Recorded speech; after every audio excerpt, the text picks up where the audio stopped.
Radio Anthropocène. À l'écoute du changement global. Bonjour et bienvenue à toutes et à tous. Vous écoutez Micro et Truelle, la chronique des archéologues de la ville de Lyon, en direct sur Radio Anthropocène. Nous retrouvons de nouveau aujourd'hui Stéphane Ardouin, archéologue et responsable d'opérations au service archéologique de la ville de Lyon. Bonjour Stéphane. Bonjour Naïs. Stéphane, vous êtes déjà venu en novembre dernier pour nous présenter l'Hôtel-Dieu et entamer un cycle de présentation des vestiges retrouvés lors de ce chantier sans précédent. Le mois dernier, nous recevions Axel Saint-Lô, archéo-anthropologue, qui évoquait la question des très nombreuses inhumations retrouvées au sein de cet ancien hôpital.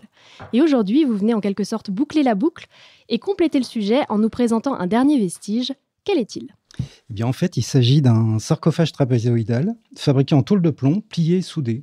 Ce cercueil de plomb a été découvert quasiment complet, bien que ponctuellement percé, sur le couvercle et à sa base.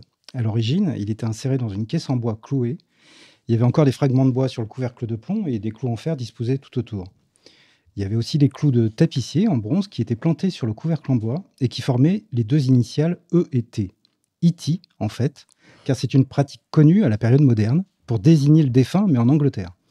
Le couvercle portait sous ses initiales une stèle métallique gravée d'une épitaphe en latin qui nous a permis d'identifier la défunte. E et T correspondent à Elizabeth Temple, une aristocrate anglaise décédée en 1736. On savait qu'elle avait été inhumée ici par la découverte, peu avant 1830, d'une épitaphe plus longue gravée sur une grande dalle en marbre. On ne s'attendait toutefois pas à l'identifier sur le terrain. Alors cet objet, donc ce sarcophage vient du chantier de l'Hôtel-Dieu, mais vous nous en aviez parlé en novembre dernier, c'est un chantier qui a duré longtemps et qui représente une grande superficie. Donc est-ce que vous pourriez nous préciser un peu le contexte de découverte ? Donc, il a été découvert au début de la fouille de la cour de la pharmacie en décembre 2015. C'est donc la fouille qui est la plus importante qui a été menée dans l'Hôtel-Dieu et qui a duré 6 mois avec une équipe qui a compté jusqu'à 18 archéologues. C'est quasiment la moitié des effectifs actuels du service. La fouille concernait le cimetière de l'hôpital du XVIIe siècle et le cimetière protestant du XVIIIe siècle. Le sarcophage avait été inhumé dans ce cimetière protestant, présent dans l'Hôtel-Dieu depuis 1600, installé dans cette cour en 1682. Après les guerres de religion, les huguenots étaient en effet inhumés dans des cimetières distincts des catholiques. Ici, ils ont en quelque sorte été relégués avec les malades. Et en quoi ce type de sarcophage est-il particulier ? C'est en fait le seul sarcophage de plomb découvert à l'Hôtel-Dieu. C'est une découverte assez peu fréquente dans les cimetières en général. Ce type de cercueil est un milieu clos, préservé, car le plomb ne se désagrège pas aussi vite que le bois, et il conserve particulièrement bien les résidus organiques et l'ADN. Cela offre généralement la possibilité d'étudier les restes de vêtements ou de linceul, les restes végétaux et les objets accompagnant le défunt. Les corps sont souvent embaumés et l'on peut étudier ces techniques d'embaumement anciennes, bien que récentes. Le squelette lui-même est généralement bien conservé, ce qui permet d'étudier finement ses pathologies, voire son régime alimentaire. Comme il s'agit d'aristocrates, il existe souvent des archives que l'on peut comparer aux résultats obtenus. Est-ce courant d'inhumer de cette manière à cette époque ? Est-ce qu'on a d'autres exemples de ce type ? Oui, c'est une mode qui se développe dans l'aristocratie après la Renaissance. On a plein d'autres exemples en France. Tout récemment, on a découvert le cercueil présumé de Michel de Montaigne, en 1592, dans le sous-sol du musée d'Aquitaine à Bordeaux. Vous avez sans doute entendu parler des 2 cercueils de plomb mis au jour à Notre-Dame de Paris. L'un pourrait être attribué à Joachim du Bellay, décédé en 1560. Pourrait, car il n'y avait pas d'épitaphe l'attestant. Lors de l'embaumement des corps, les organes prélevés pouvaient être placés dans des boîtes reliquaires. En 2014, dans le couvent des Jacobins à Rennes, on a ainsi découvert un cardiotaphe en plomb, une boîte en forme de cœur, qui contenait le cœur de Toussaint de Périen. Il a été déposé avec le sarcophage en plomb de sa femme Louise de Kengo, une noble catholique bretonne morte et embaumée en 1656.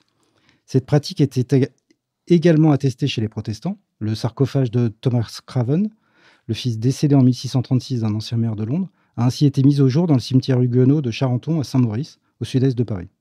À Lyon, les archives en mentionnent d'autres, mais il s'agit des dépouilles d'aristocrates étrangers, dont les corps devaient être rapatriés chez eux. Celui d'Élisabeth est l'un des rares demeurés sur place. Alors, si l'on s'en fie aux exemples que vous venez de citer, on suppose donc que l'étude de la sépulture d'Elizabeth Temple a été riche d'informations.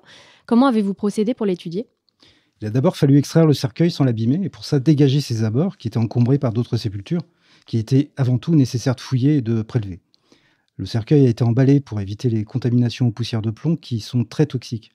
Un coffre en bois a été spécialement fabriqué pour le sortir de terre avec précaution et le déplacer sans chahuter son contenu. Il a ensuite été déposé au service, maintenu à une température et à un taux d'hygrométrie contrôlé afin de ne pas altérer son contenu. Les autorités françaises ont contacté sans succès le consulat britannique, car Elisabeth était une Anglaise apparentée à une ancienne famille royale, et à un poète connu du XVIIIe siècle. Nous n'avons finalement pas pu ouvrir ce sarcophage, mais on nous a autorisé à glisser une petite caméra à l'intérieur.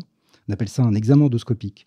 Cela nous a permis de confirmer qu'il s'agissait bien d'un jeune adulte, du même âge qu'Élisabeth. La terre infiltrée recouvrant une grande partie du squelette n'a pas permis d'établir s'il s'agissait bien d'une femme ou d'identifier d'éventuels objets. Était-elle habillée lors de la mise en bière, enveloppée dans un linceul, embaumée? On n'en sait pas beaucoup plus sur ses conditions d'inhumation. C'est très probablement le corps d'Elizabeth Temple, mais nous ne pouvons pas totalement le confirmer. Son histoire est donc surtout connue par les archives écrites. Alors, ce doit être très frustrant de ne pas avoir pu ouvrir et fouiller ce sarcophage. Est-ce que vous pourriez nous expliquer les raisons de cette décision ? C'est frustrant, bien sûr, mais des membres de sa famille pouvant potentiellement se manifester, il était souhaitable d'avoir leur accord. En l'absence de réponse du consulat, la Direction régionale des affaires culturelles a décidé de se contenter des observations externes et des archives écrites pour documenter ce sarcophage. C'est frustrant car on sait ce qu'apportent les études menées sur ces sarcophages pour la connaissance des techniques d'embaumement ou des pratiques funéraires. Surtout, ce sont des occasions uniques d'appréhender la vie réelle de ces personnes, dont on ne connaît parfois que les grandes lignes dans les sources écrites, et de comparer les analyses avec les archives. On a ainsi pu déterminer les vêtements portés par Louise de Kengo lors des funérailles, la composition des produits d'embaumement et les essences des fleurs déposées sur la poitrine de Thomas Craven. Thomas est mort jeune, à l'âge d'Élisabeth, et on connaissait surtout son histoire familiale. L'ADN de sa pulpe dentaire a révélé qu'il avait attrapé la peste. Qui sait ce que l'étude du squelette d'Élisabeth aurait pu nous apprendre d'inédit sur sa vie ? Et donc, à défaut d'avoir pu en apprendre plus par la fouille, que nous apprennent les sources écrites, que sait-on d'Elizabeth Temple ? En fait, on sait qu'elle a été inhumée dans le cimetière des Suisses en 1736. Le cimetière est nommé ainsi dans le registre de l'Hôtel-Dieu. C'est le prétexte qui avait permis dès 1692 d'enterrer les protestants suisses domiciliés à Lyon, puis tous les autres ensuite, malgré la fermeture en 1685 du lieu d'inhumation protestant lors de la révocation de l'édit de Nantes. 1685, c'est aussi l'année du décès de Charles II d'Angleterre, l'ancêtre d'Elizabeth Temple. Son épitaphe nous apprend qu'elle est morte à 18 ans, le 8 octobre 1736. Son père, le colonel Francis Lee, était un noble de haut rang, commandant les armées royales. Henry Temple, le mari d'Elizabeth qui a fait graver la dalle, était membre d'une grande famille qui a fourni par la suite un premier ministre à l'Angleterre au XIXe siècle. Elizabeth est également la belle-fille du poète romantique anglais Edward Young, qui épousa sa mère devenue veuve. Un de ses poèmes, Les Nuits, évoque le personnage de Narcissa, interprété comme un hommage à Élisabeth, privée de tombeau par l'intolérance religieuse et enterrée de nuit par Young en personne. Au moment de la mort du poète, vers 1765, une rumeur évoque l'inhumation à Montpellier de cette Narcissa, alter ego d'Elizabeth Temple. Un tombeau y est inauguré en 1819 sous une arche en pierre, au Jardin des Plantes. Cette histoire a inspiré les poètes Paul Valéry ou André Gide. Son enterrement nocturne a fait l'objet de peintures au début du XIXe siècle, conservées de nos jours dans des musées en France ou aux États-Unis. Des plaques commémoratives au nom de Young ou Gide sont encore visibles à Montpellier. Ce personnage a en quelque sorte intégré notre patrimoine culturel occidental. Et pourquoi Elizabeth Temple était-elle enterrée à Lyon, si elle n'était pas lyonnaise ? En fait, Elisabeth était de santé fragile, elle souffrait des poumons, peut-être d'une tuberculose, et on l'a envoyée avec son époux au soleil. Elle serait morte sur le trajet vers Nice, et donc totalement par hasard à Lyon.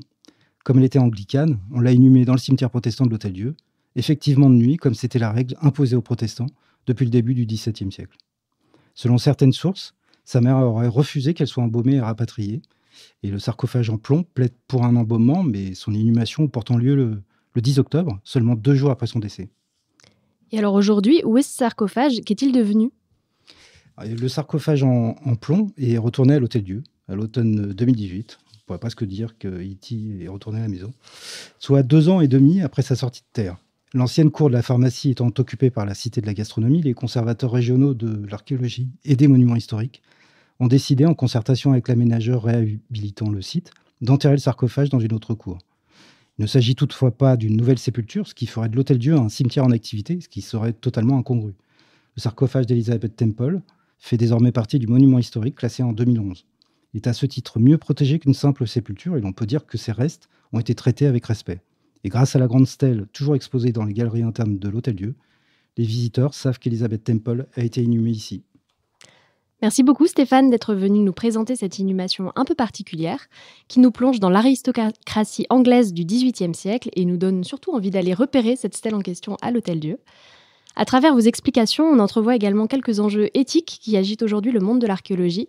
On ne traite en effet plus les restes humains comme tous les autres vestiges et de nombreuses questions se posent aujourd'hui aussi bien sur les chantiers qu'après l'étude. En effet, si la fouille et l'étude des squelettes apportent bien souvent des informations que les sources écrites ne sont pas en mesure d'apporter, doit-on pour autant fouiller les tombes à tout prix ? Que faire des restes humains une fois étudiés ? Faut-il les réinhumer ? Toutes ces questions délicates dépassent bien entendu le cadre scientifique de l'archéologie et font souvent l'objet de décisions au cas par cas, comme c'est le cas pour le sarcophage d'Elizabeth Temple qui nous occupe aujourd'hui. Merci à vous aux auditeurs d'avoir écouté Micro et Truelle. Nous nous retrouvons le mois prochain pour un nouvel épisode. Radio Anthropocène. À l'écoute du changement global.